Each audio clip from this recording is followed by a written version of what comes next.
And that's where I was going to ask you about living water. Here Yeah. with a lot of our living soil growers, and I'm guilty of this. I do often use bugs in a jug, right? When I design soils, I'll get my Bacillus subtilis and I'll get my Pseudomonas and I'll get my Lactobacillus and I'll throw it all in there and whatever. Is there a comparable thing in aquaponics? Do people try to say, okay, well, I know I need some extra siderophores for iron. Um, do you inoculate water? Some people do. I think the more we study that microbial aspect of what's happening in the systems, we may be able to supplement to benefit these systems. As a purist, I can say that the beneficial microbes that drive especially the nitrification cycle of ammonia to nitrite to nitrate to the plant food, and really the whole suite of mineralizing microbes, they're ubiquitous. They're in our environment. A soil farmer doesn't necessarily have to buy them and inoculate their soil. They can produce them. They can get endemic microbes and proliferate them. And so in my situation, I'm a little hesitant to take a system that's 6 years. My bigger systems here are 6 years in development. In the Caribbean, I had a system that was 14 years in development. I fed the fish every day and managed plants and managed the solid waste to a place where it developed its own microbial ecosystem. In the plant production, you cannot compete with it. Everybody who's tried to beat the UVI system as far as yield and quality have not been able to. And this is a system that had no supplements, no brewing of any bacteria, no buying of a product and inoculating it.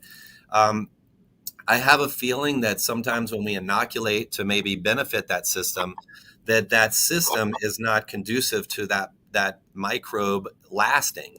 And so you have to buy it again, and then you have to buy it again, and then you have to buy it again, and just continues that process because it's not an ecosystem where that species wants to live and wants to thrive. You think you want it to live there. You think it may help with iron, or you think it may help, I don't know, another nutrient uptake or maybe solids remineralization.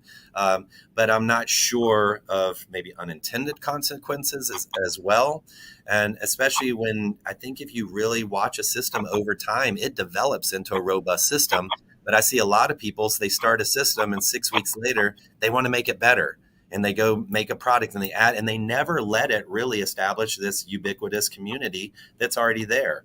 I have a question. Yeah. Okay, because we talk about dancing in soil where the biology gathers together and creates something that's not there. You're basically saying that's happening in the water column in your system. Is it's growing what it needs to have happen? Am I hearing that right? Yeah, and that's why we do a lot now. There's a lot of researchers that are taking samples of different systems, and they're looking at what developed in the California system versus the Santa Fe system versus the New York system. And these are completely closed loop systems where we're not introducing a lot of microbes, but what happened naturally? What developed in those systems? What microbes really developed there? Because if you give me a product that you says works perfect in your environment, it may not work here, because I have a different community that's developed here. I relate this sometimes to aquaculture. If you look at a drone image over Kentucky State University, where I went to school, you'll find their pond community, and you'll see that there's 60 ponds out there. And those 60 ponds could be managed the exact same way, from filling to managing the alkalinity and the pH, fertilization. And when you look over a drone, there's 55 different colors. There's 55 different microbial communities that form naturally in all these environments. So I just think we're so different that it's hard for me to get one species that's going to do something. I'm also a very busy farmer. If I'm farming fish and plants and marketing that, do I also want to farm microbes? Do I want to farm beneficial insects? Do I want to make fish feed? So there's a lot of things that could be possible here. I personally don't do it. There are people who are working a lot with, and you've probably worked with some of the microbes with some of the aquaponic systems you worked in and probably seen some benefits. There's often talk about a lactobacillus addition that's going to help your system really remineralize and break down solids that are building up in your system to keep your system clean.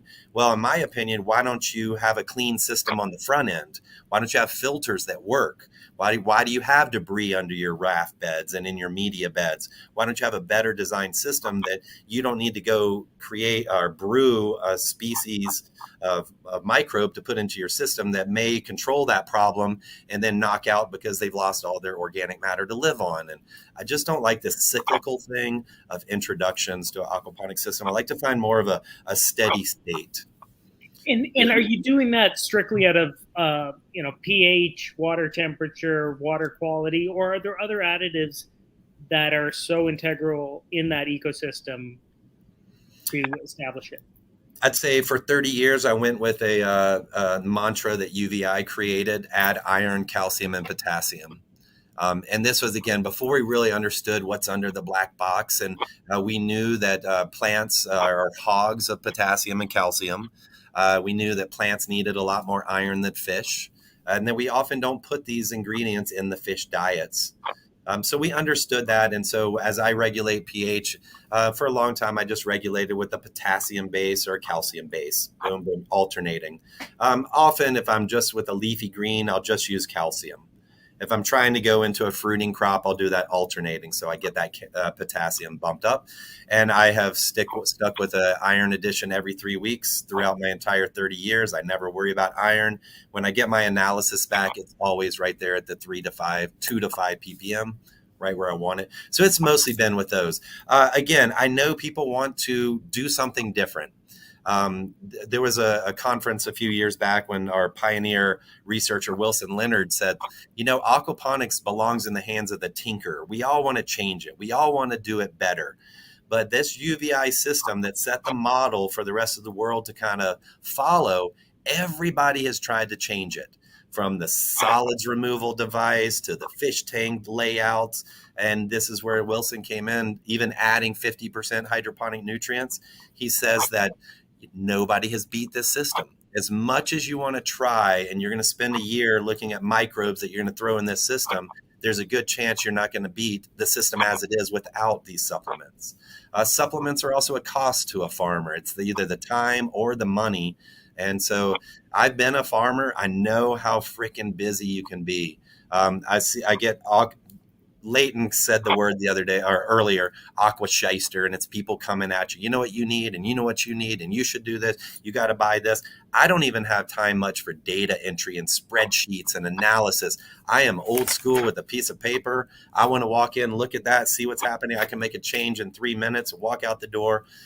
So I'm a little hesitant to go into a new direction when I know the past worked so well.